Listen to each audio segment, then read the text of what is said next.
అందరికీ నమస్కారం. నేను doctor Bhramaramba, general and laparoscopic surgeon. ప్రస్తుతం హైదరాబాద్లోని కేపీహెచ్బిలో ప్రాక్టీస్ చేస్తున్నాను.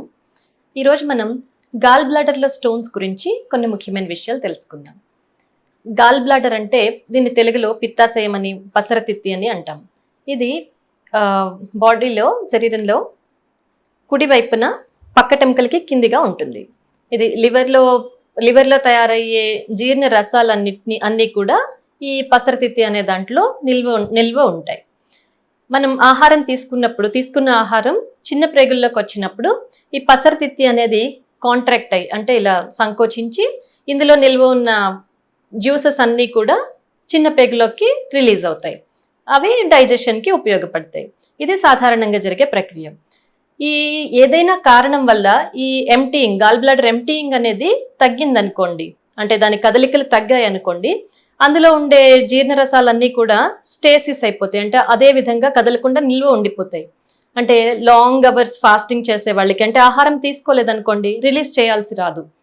లేదా ఈ కండరాల్లో ఏమైనా, గాల్ బ్లాడర్ కండరాల్లో ఏమైనా ఇబ్బందులు ఉన్నా, ఏదైనా కారణం వల్ల ఆ ఎంప్టీయింగ్ అనేది ఎఫెక్ట్ అయినప్పుడు స్టేసిస్ అనేది జరుగుతుంది. అంటే అందులోనే ఎక్కువ సమయం నిల్వ ఉండిపోతుంది. అలా ఉండిపోయినప్పుడు ఇంకా ఆ బైల్లో, ఆ స్టోర్ అయి ఉన్న బైల్ అంటే జీర్ణ రసాలలో కొలెస్ట్రాల్ కంటెంట్ ఎక్కువ ఉన్నప్పుడు, బైల్ పిగ్మెంట్స్ ఎక్కువ ఉన్నప్పుడు ఈ స్టోన్స్ అనేవి ఫామ్ అయ్యే అవకాశం ఉంటుంది. అంటే గాల్ బ్లాడర్లో రాళ్ళు అనేవి ఏర్పడతాయి. వీటి లక్షణాలు ఎలా ఉంటాయంటే, చాలా మందిలో ఇది ఎటువంటి లక్షణాలు కలిగించదు. ఇవి ఎప్పుడు బయటపడతాయంటే, వేరే కారణం వల్ల ఏదైనా అల్ట్రాసౌండ్ కానీ, ఏదైనా బాడీ స్కానింగ్ చేయించినప్పుడు, వేరే రీజన్తో వేరే చోట ఎక్కడో నొప్పి వచ్చి స్కానింగ్ చేయించుకున్నప్పుడు ఇవి గాల్ బ్లాడర్లో స్టోన్స్ ఉన్నాయి అనే విషయం తెలుస్తుంది. వీటినే సైలెంట్ స్టోన్స్ అంటాం. అంటే స్టోన్స్ ఉంటాయి కానీ ఎటువంటి లక్షణాలు కలిగించవు అన్నమాట. ఎక్కువ మందిలో అలా ప్రజెంట్ అవుతుంది. లేదా కొందరిలో నొప్పి అనేది వస్తుంది. నొప్పి యూజువల్గా కుడి పక్కన ఈ పక్కటెముకలకి క్రిందిగా వస్తూ ఉంటుంది. ఈ నొప్పి అనేది వెనక్కి పాకడం, లేదా ఇంకా కొందరిలో గ్యాస్ట్రైటిస్ సిమ్టమ్స్గా కూడా ప్రెజెంట్ అవుతుంది. ఇంకా మరికొందరిలో డైరెక్ట్గా కాంప్లికేషన్స్గా ప్రెజెంటేషన్ అనేది ఉంటుంది. అంటే ఈ గాల్ బ్లాడర్లో స్టోన్స్ చాలా కాలంగా ఉంటాయి. అవి ఎటైనా మైగ్రేట్ అయ్యే ఛాన్స్ ఉంటుంది అనమాట. అంటే ఈ జీర్ణ రసాలు ఏ దారిలో అయితే వెళ్తూ ఉంటాయో అదే దారిలో ఈ స్టోన్స్ అనేవి కూడా వెళ్ళి ఆ డక్ట్స్లో అడ్డుపడే అవకాశం ఉంటుందన్నమాట.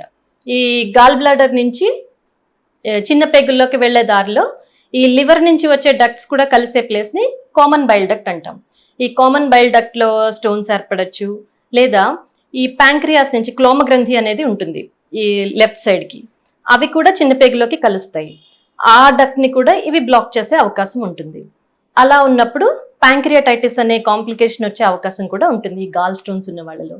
ఈ గాల్ స్టోన్స్ అనేవి అప్పటి వరకు డయాగ్నోజ్ అవ్వకుండా డైరెక్ట్గా కాంప్లికేషన్గా కూడా ప్రజెంట్ అయ్యే అవకాశం ఉంటుంది కొందరిలో. ఈ ప్యాంక్రియాటైటిస్ అనేది విపరీతమైన నొప్పి ఈ సెంటర్ పార్ట్లో కానీ అవి వెనక్కి రేడియేట్ అవుతూ ఉంటుంది అనమాట. పొట్ట నొప్పి బ్యాక్ సైడ్కి రేడియేట్ అవుతూ వస్తుంది. ఇది ప్యాంక్రియాటైటిస్ ప్రెజెంటేషన్ అలా ఉంటుంది. ఈ విధంగా ఈ లక్షణాలతో గాల్ బ్లాడర్ స్టోన్స్ ఉండే అవకాశం ఉంది. దీని డయాగ్నోసిస్ విషయానికి వస్తే అల్ట్రాసౌండ్లో డయాగ్నోజ్ అవుతుంది. ఇది ఈ లక్షణాలను బట్టి డౌట్ ఉన్నప్పుడు అల్ట్రాసౌండ్ అనేది చేపిస్తాము.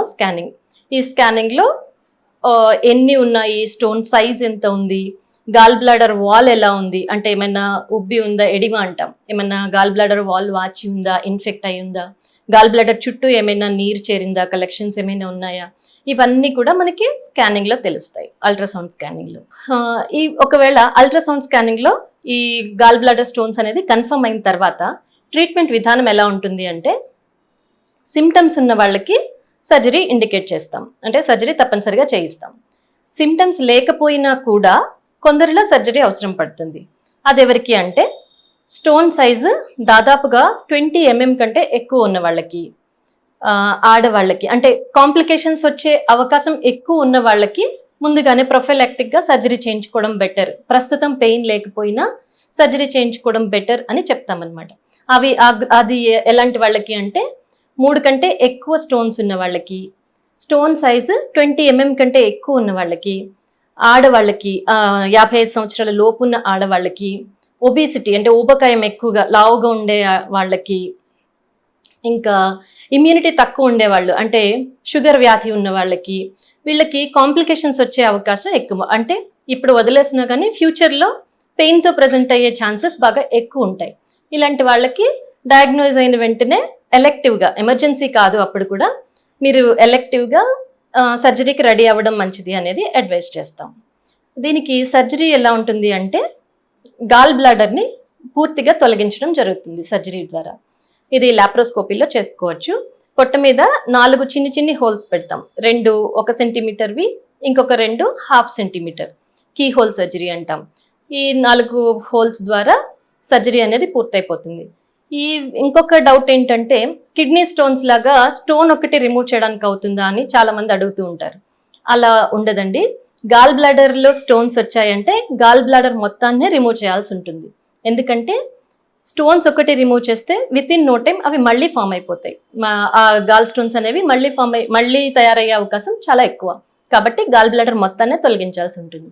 ఈ సర్జరీ అడ్వైస్ చేసినప్పుడు పేషెంట్స్ సాధారణంగా అడిగే ఇంకొక డౌట్ ఏంటంటే, మరి గాల్ బ్లాడర్ తీసేస్తే సర్జరీ తర్వాత ఏమైనా అరుగుదలలో ఇష్యూస్ ఏమైనా వస్తాయా, అన్నం అరక్కపోవడం, ఈ కాంప్లికేషన్స్ వస్తాయా అని అడుగుతుంటారు.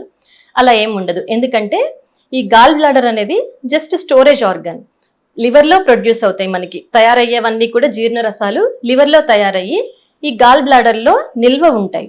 ఆహారం మనం తీసుకున్నప్పుడు చిన్న పేగుల్లోకి ఆహారం చేరగానే ఇది కాంట్రాక్ట్ అయ్యి ఈ జీర్ణరసాలని విడుదల చేస్తుంది నార్మల్ కండిషన్స్లో. మనం ఇప్పుడు తీసేసినప్పుడు డైరెక్ట్గా ప్యాంక్రియాస్ నుంచి డైరెక్ట్గా చిన్న పేగులోకి ఎలా అయితే వెళ్తున్నాయో లివర్ నుంచి కూడా డైరెక్ట్గా వెళ్తాయి.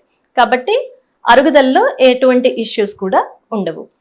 కాబట్టి ఎవరికైనా ఈ కుడిపక్క నొప్పి రావడం, అవి ఇంకా గ్యాస్ట్రైటిస్ కూడా ఎక్కువ కాలం ఉండటం, ఇలాంటివి ఉన్నప్పుడు అశ్రద్ధ చేయకుండా అల్ట్రాసౌండ్ ఎగ్జామినేషన్ అనేది ఒకటి చేయించుకోవాలి.